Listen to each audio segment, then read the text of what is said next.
শ্বশুর ফাদার, হ্যাঁ আপনার হাতে কি? ওরে মনেই তো নাই, এদের পিঠে গো পিঠে, তোর শাওরির হাতে বানানো।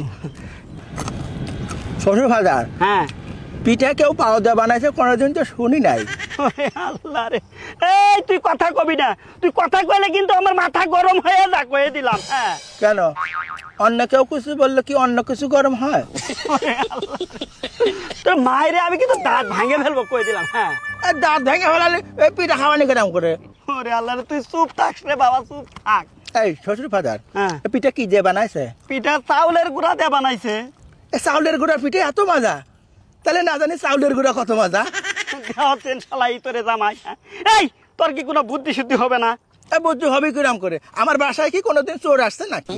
ওরে আল্লাহ, এই চোরের সাথে বুদ্ধির কি সম্পর্ক? কেন আপনি জানেন না চোর পালালে বুদ্ধি বাড়ে? এটা চোর আসবে চুরি করে নিয়ে পালাবে, তারপরে তো আমার বুদ্ধি বাড়বে। এই তোরা যে আখ খাওয়ার টাকা দিলাম, আখ খাইছিস? আর বাজারে গেছিলাম আখ পাই নাই, পরে আখের গুড়ের মটকা কিনে খেলাম।